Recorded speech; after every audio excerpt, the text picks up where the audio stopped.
Looks like I got myself some vintage shit. Yeah. Automotive diagnostics. I guess this thing was designed for a garage. I'm pretty sure that thing's dead. You open it up and here goes your CD cartridge, which says Mitchell On Demand Domestic Disc 2 or 1. I think it's 2. Oh well, who gives a shit? I won't be able to eject it anyways because it's got no power. And here's your power on off. It's got a reset and a turbo and the key set to the unlocked position. Cool. And some ventilation at the front, and it's all I've been looking for one of those for so long. Man, I've been too excited. I'm not even home. I had to do it. So over here, I think this is 25 pin serial. Here's your 5-pin keyboard connector. More serial ports here. COM3, COM4, which is another 25 pin right here.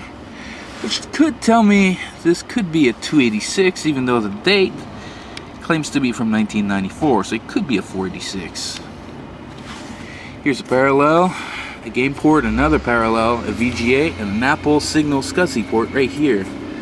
Huh. Cool. Well, I should probably think about opening it up. I got the thing ajar. Let's find out together what's inside. Ooh. Well, at least I got the hard drive. Yeah, Intel 486. Ah, damn it, SX. Oh, that's the cheap model. I call them shit X. That means I'm gonna have to do clock doubling for that. Oh, great. First things first, I gotta find. Oh, this is 30-pin sims. Oh well, at least he left me the memory. Okay, I gotta. Oh, I think I found the CMOS clock battery, which, oh boy, there it is. It's an Odin, so no lithium batteries that leak. Of course, it's all ISA, of course. And we got some VESA local bus right here, which is not the best design interface because it's complicated and a lot of systems used to hate it. We got a CD drive and a floppy. I bet you anything the CD drive was added later. And our power supply right here from DTK. So this is probably a DTK machine actually. So who knows? I don't know about the hard drive. Give me a minute. Huh, Seagate model ST3145A, which is 130.6 megabytes. Yeah, typical. Bet you anything if I can find another 486 I can get that thing upgraded. But I doubt it. It's become pretty scarce, you know. Oh well. What's the floppy connector? I think, yep, that's just pin style with a blob of glue, which I don't understand. Anyways, I don't have anything to power it up yet, so I'm gonna have to go home for that. Man, my hand is shaking. I've been waiting for this for so many years. I got one. So I'm gonna put this thing together and I'm gonna power it up once I get home. Well, I'm not alone, so I can hear the TV pretty well. I hope it doesn't overpower my speech, but anyways. Alright, let's get to it. I got home and powered it up. Yeah, I'm gonna have to do the spoiler alert, but it does work, and the thing ejects properly. Feels like it's gonna eject. Feels like it's reading and it works, but it just keeps blinking afterwards. I don't know. But turns out the CD drive is not actually an IDE drive, but a SCSI one, which is the thing right here, the Apple Signal SCSI port, or a Future chipset, and the model is Future Domaincom TMC 850M. Yeah. There's the multi-IO card right here. Nothing fancy. I'm going to explain the black spots in a bit. Alright. So of course we have our 486SX right here. Nothing stops me from buying a DX2 or a DX, and it should work. Here's our memory right here. The entire 256K. That's it. With the 640K base memory, I mean, on the board, it shows up to 896K. I don't even have a meg of RAM in there. So I go from full-fledged, let's go all wild on money, to cheap, cheap, cheap. Oh well, you just don't win them all, do you? So there's the hard drive. Everything seems fine. Powers up, spins pretty good. There's another I/O card right here, which is the parallel and the. I think this is actually a joystick port, a game port, but I'm not too sure because I do know that this one obviously doesn't have sound. And we have our serial ports right here, alongside an extra one right here. All right, so that's enough of the. That's enough of what's inside, really. It's going to be in the overview anyway, so I'm not going to be bothered too much. But unfortunately, even though I entered the stuff manually, it does say CMOS clock is low. I wonder why. And it actually has an automatic detection feature, and it actually does work. It finds the hard drive, no problem. But every time I go and reset it, it forgets everything. So, besides the date, everything else gets lost. So I can't really save the settings, and it only boots from a floppy, which I tried, and it does work. But the culprit is this bad boy right here, the Odin CMOS right here. The model OEC12C. Ugh. Can't even read properly. The OEC12C87. There we go. Well, this BIOS, this CMOS chip basically is the one that retains your settings and the batteries inside. And of course, after 10 to 20 years, they go bad. Well, they die. And this machine ain't old. Ain't new. My bad. It's from '94. So, ugh. Yeah, I'll explain to you this later. So yeah, that thing's dead. So I looking on eBay. It's around $3 to replace it. Not a big deal. A 1287 or a 1287A should do. And the thing should be back to normal. The problem is as well, I found it to be dirty in the front, in the center, in the cards. And as you can see, my fingers are black. Well, see this? It's a miracle to actually start it up. This thing was literally, from what I can see, and from what you can see there, it was literally sitting in a garage. So the thing must be full of brake dust. Well, it's one tough machine, I can tell you that. Well, you know what? Let me throw this whole bag of tricks together and I'll start it up for you. Oh yeah, I almost forgot. This is the video card, which is a Cirrus Logic, and I think this thing could be at best a 256K or maybe a 128K of a video memory. I don't know. I do have an ATI Mach 32, I think. It's an ISA too, so I don't know. But those are pretty uncommon, so it's a good thing to have. Alright, all in, ready to go. Let's give it a start.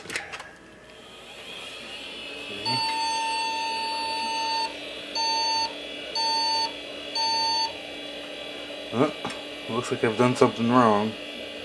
Alright, moved a couple cards. Try 2.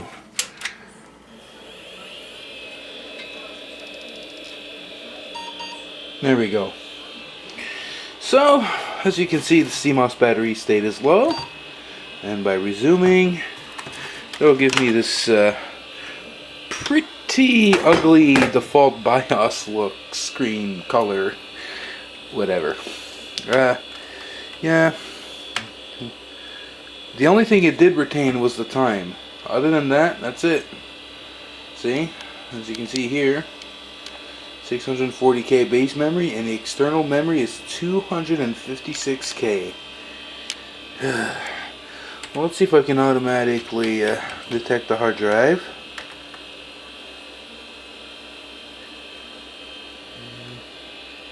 I'm not hearing anything. Okay, well, let's try this again. Hold on. Okay, let's see. Still not hearing the hard drive. The hell? Well, it's work to do. I mean, just look at me. Just look at the hand. I'm just plugging a couple things back in and... Yep. Nothing's happening. Okay, so I'm gonna try it again. One more shot. Okay, last try. Pop the stupid hot glue dab that was right here. Wiggled the cards a couple times. Checked the cables. They seem to be all fine, so... Alright.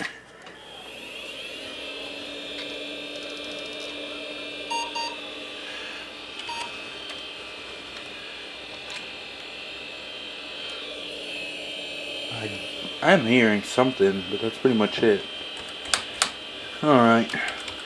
Well, just to show, I'm going to install it anyways. It's 47. So I believe this is a 1001 17 heads. Nothing on the... I'll leave this empty. Landing zone's always the last cylinder in 15. Yep, that's pretty much it. So I'm gonna go here, right to CMOS and exit, and check this stupid shit out.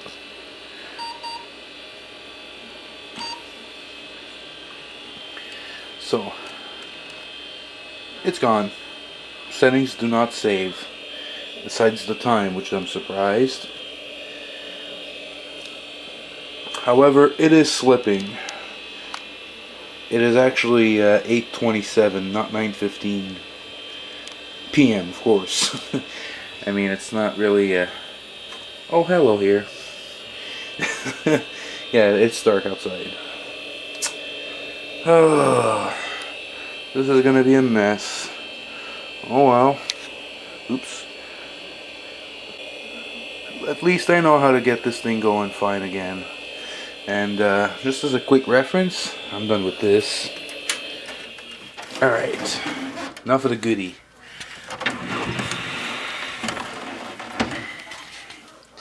Now for the goodie.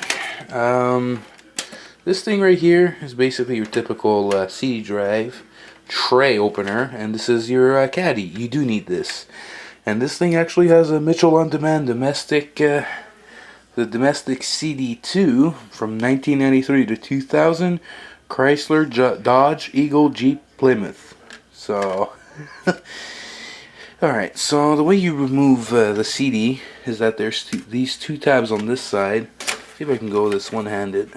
You squeeze them, and the plastic should just pop right out. There you go. And then all you have to do is simply remove the disc.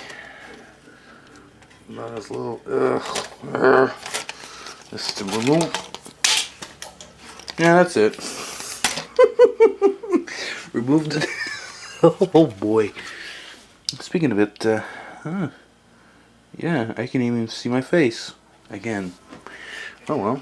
Well, it does work, and so you put the new disc in, but you want to put it in an angle. As you can see here, the tab there will prevent you to get it in properly. There's a specific way. Then all you have to do is just shut the caddy, press on the tabs, and there you go. So the way this thing works is like those, I think it's a Nellis 100. I'll have to look, but it just opens this thing up right there, and this is how it picks up the CD, much like a floppy. It's like a spring-loaded floppy. So when you put it in, now I'm just going to demonstrate this. Here we go. So nothing happens here, but I'm going to go ahead and insert it like a floppy, and then it's going to start reading, and there you go. I think it actually still works because the blinking pattern changed. So maybe this thing tells us that, hey, there's a CD and it's ready, and when you want to eject it, simply just press eject. Boing! There you go. Pulls his tongue out, and you're like, haha, I got your tongue. Yeah. They don't make them anymore. I wonder why. Pretty sure the eject mechanism is pretty, ugh. Oh well. That's gonna be something else to do.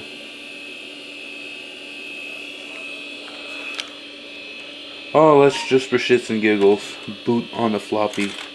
See if I actually got the stupid thing going right. Yeah. Or not.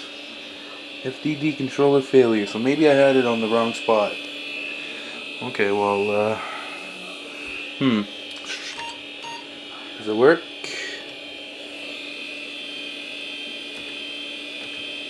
Nope. Oh well. I guess this'll do. I'm gonna have to give this DTK machine a to be continued.